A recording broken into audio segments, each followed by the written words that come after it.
साल 2020 का सितंबर महीना चल रहा था। अमन नाम का एक युवक जो शांत स्वभाव और समझदार था, अपने जीवन के सबसे अजीब अनुभव से गुजर रहा था। एक ऐसा अनुभव जिसे वो चाहकर भी कभी भुला नहीं सका। ये कहानी शुरू होती है पंजाब के बरनाला नाम की एक जगह से, जहां अमन का बचपन का दोस्त बनी रहा करता था। बनी की छोटी बहन अक्षदीप की शादी होने जा रही थी और इसी खुशी में एक दिन बनी का अचानक फोन आता है, भाई तेरे को शादी में आना है किसी भी हालत में। बनी ने गंभीर लहजे में कहा। अमन ने हंसते हुए जवाब दिया, अबे मंगनी निकल गई, सारी रस्में निकल गई, अब क्यों बुला रहे हो। बनी थोड़ा भावुक होते हुए बोला, ज्यादा मजाक मत कर, वो तेरी भी तो बहन जैसी है। अमन को बहुत खुशी हुई। उसने तुरंत अपनी माँ को बताया और कहा, मम्मी बनी की बहन की शादी है, मुझे जाना पड़ेगा। माँ ने मुस्कुराते हुए कहा, जरूर जा बेटा, बचपन का दोस्त है, तेरे बिना शादी अधूरी लगेगी। अमन ने जल्दी जल्दी पैकिंग की और शादी से 1-2 दिन पहले ही बरनाला पहुंच गया। वहां पहुंचते ही उसने देखा कि अक्षदीप का स्वभाव बिल्कुल बदल चुका था। अमन जब बरनाला पहुंचा तो बनी ने उसका स्वागत किया। सब कुछ सामान्य लग रहा था। घर में हलचल थी, रिश्तेदारों की आवाजाही थी और शादी की तैयारियां जोरों पर थीं। लेकिन एक चीज थी जो अमन को भीतर से बेचैन कर रही थी, अक्षदीप। अक्षदीप, जिसे अमन बचपन से जानता था, हमेशा हंसमुख और चुलबुली लड़की रही थी। वो अक्सर अमन को छेड़ते हुए कहती थी, और हैंडसम, कैसे हो, इतने दिन बाद घर आए हो। मगर इस बार सब कुछ अलग था। अमन ने देखा कि अक्षदीप का चेहरा गंभीर था, उसकी आंखों में चमक नहीं थी और वो सबसे रूखा व्यवहार कर रही थी। अमन ने सोचा कि शायद शादी की भाग दौड़ और थकावट की वजह से ऐसा हो, लेकिन उसका मन मान नहीं रहा था।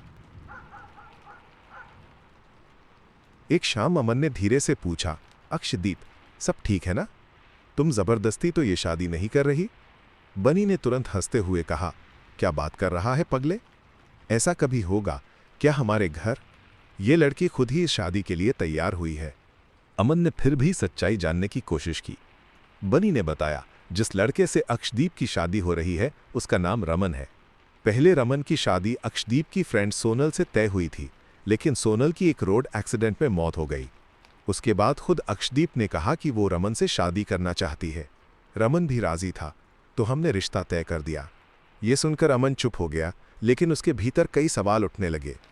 क्या कोई लड़की अपनी मरी हुई सहेली के मंगेतर से इतनी जल्दी शादी करना चाह सकती है? अमन ये सब सोच ही रहा था कि अगली सुबह हल्दी की रस्म का दिन आया। सब कुछ ठीक चल रहा था। हल्दी लगाने की तैयारी हो रही थी। हल्दी की रस्म बस शुरू ही होने वाली थी। मेहमान इकट्ठा हो चुके थे। घर के आंगन में हल्दी का थाल सजा हुआ था और लोग मुस्कुरा रहे थे। तभी सबके सामने अक्षदीप अचानक घबराई हुई उठी और तेजी से अपने कमरे की ओर भाग गई। कुछ ही पलों में उसके कमरे से दिल दहला देने वाली चीखें सुनाई देने लगीं। वह जोर जोर से चिल्ला रही थी और खुद को बुरी तरह से चोट पहुंचा रही थी। अमन और बनी जब कमरे में पहुंचे और दरवाजा तोड़कर अंदर गए तो उनके होश उड़ गए। अक्षदीप का चेहरा बुरी तरह से बिगड़ चुका था। उसने अपने चेहरे और गर्दन को नाखूनों से नोच रखा था। उसकी आंखें लाल थीं और उसका बर्ताव ऐसा था जैसे उसके शरीर पर किसी और का कब्जा हो गया हो। भीड़ में भगदड़ मच गई। कुछ लोग डर के मारे घर छोड़कर निकल गए। हर कोई यही कह रहा था, इस पर कोई साया है, लेकिन अमन और बनी को यकीन नहीं हो रहा था। बनी बड़बड़ाया, ये वही लड़की है जिसने खुद कहा था कि वो रमन से शादी करना चाहती है, फिर अब ये क्यों ऐसा कर रही है? अमन ने सब कुछ चुपचाप देखा। वे दोनों किसी तरह से अक्षदीप को शांत करवाकर फिर से कमरे के अंदर ले गए। रस्में बस औपचारिकता बनकर रह गई थीं। हल्दी की रस्म को जल्दी जल्दी खत्म किया गया और कुछ फोटो खिंचवाकर सब कुछ समेट दिया गया। शाम को अमन और बनी फिर से अक्षदीप के कमरे में गए, ये सोचकर कि उससे बात करके समझ सकें कि असल में चल क्या रहा है। कमरे में सब शांत था। अक्षदीप अपने बिस्तर पर लेटी हुई थी, मानो कुछ हुआ ही ना हो। लेकिन तभी अमन की नज़र उसके बैग पर पड़ी। जैसे ही उसने बैग खोला, उसमें से एक शादी का कार्ड मिला। कार्ड पर लिखा होना चाहिए था, अक्षदीप वेड्स रमन, लेकिन उस पर अक्षदीप का नाम काले पेन से काटा गया था और उसकी जगह बड़े अक्षरों में लिखा था सोनल। अमन के हाथ कांपने लगे। ये वही सोनल थी जो मर चुकी थी और अब वही नाम शादी के कार्ड पर लिखा था।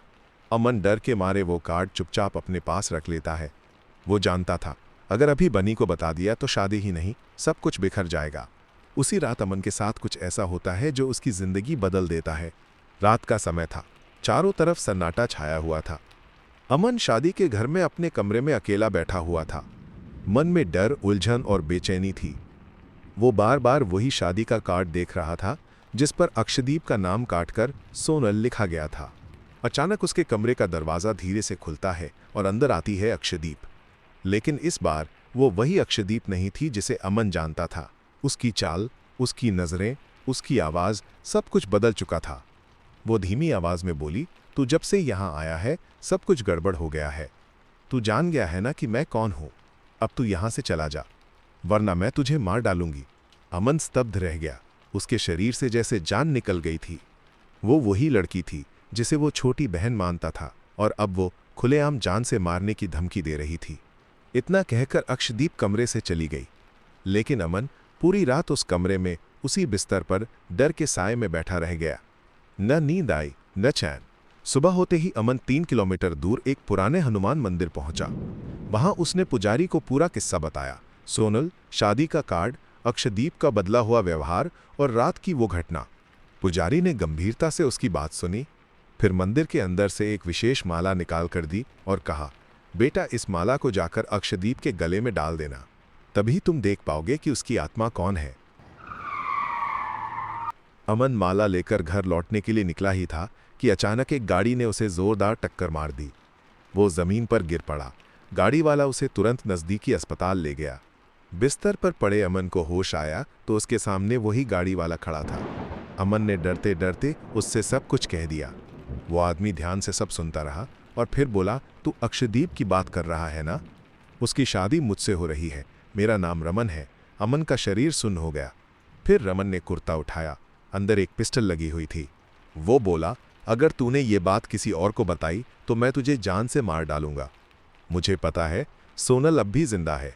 उसी के साथ मैं शादी करना चाहता हूं, चाहे जो हो जाए। अमन के लिए अब ये मामला सिर्फ एक दोस्त की बहन की शादी का नहीं रहा था, ये उसकी जान का सवाल बन चुका था। एक तरफ रमन था जो किसी भी हद तक जाने को तैयार था और दूसरी तरफ थी वो आत्मा जो अब एक इंसान की देह में पूरी तरह बस चुकी थी। अमन ठीक होने के बाद चुपचाप अस्पताल से निकला और सीधे अपने घर लौट आया, लगभग 30 किलोमीटर दूर। घर पहुंचा तो माँ ने उसका चेहरा देखते ही पूछ लिया, क्या हुआ बेटा? तू तो शादी में गया था, अचानक घर क्यों आ गया?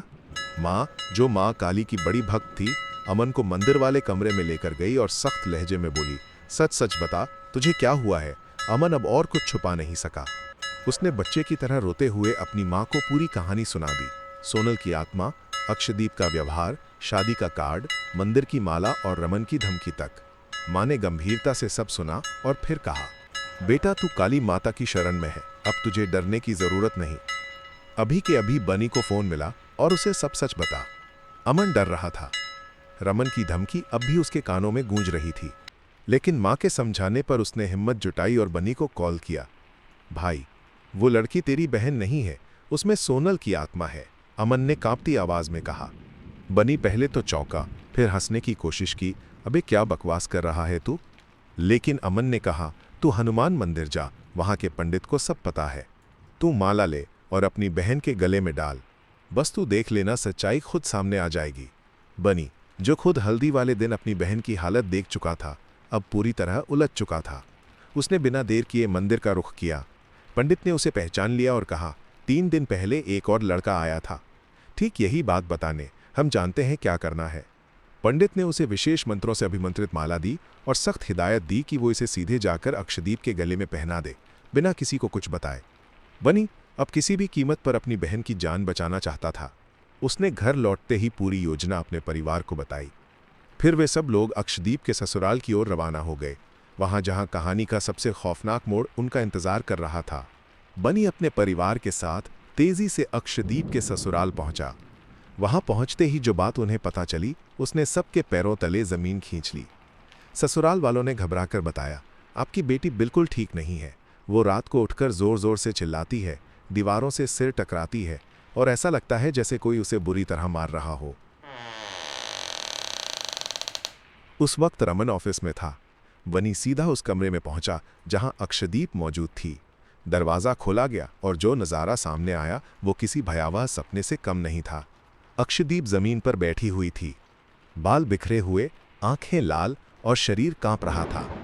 जैसे ही उन्होंने कमरे में कदम रखा, वो चीखने लगी, मुझे अकेला छोड़ दो। मुझे किसी से बात नहीं करनी, निकल जाओ यहां से।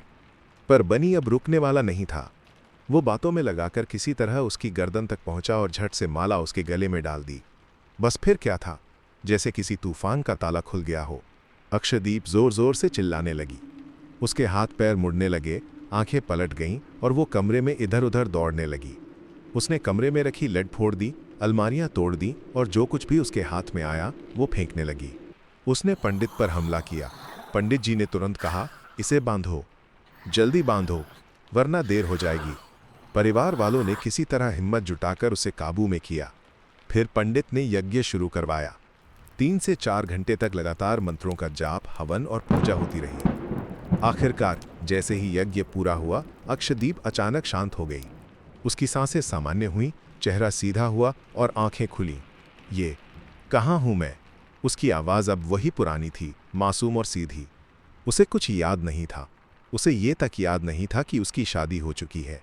अक्षदीप ने रोते हुए कहा, जब जब मैं अपनी बॉडी में लौटने की कोशिश करती, कोई चीज़ मुझे बेरहमी से पीटती थी, मुझे बेहोश कर देती थी। मैं बहुत कोशिश करती रही, लेकिन वो आत्मा मुझे छोड़ती ही नहीं थी। जब अक्षदीप को होश आया और उसे सब बताया गया, तो वो फूट फूट कर रोने लगी। उसे खुद नहीं पता था कि उसके साथ क्या हुआ, कौन उसके शरीर पर कब्जा किए बैठा था और कैसे उसकी जिंदगी पल भर में बदल गई। उसी शाम रमन ऑफिस से वापस लौटा। जैसे ही उसे ये सब पता चला, वो बौखला गया। दौड़ते हुए यज्ञ वाले कमरे में पहुंचा और पंडित पर चिल्लाने लगा, आप लोगों ने क्या कर दिया? आपको पता है वो कौन थी? वो सोनल थी, मेरी सोनल। आप लोगों ने उसे मुझसे छीन लिया।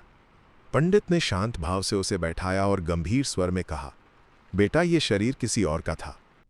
आत्मा कोई भी हो, पर जिस देह में वो बसती है उसकी मर्यादा होती है। तुम जिसे प्यार कहते हो वो मोह है।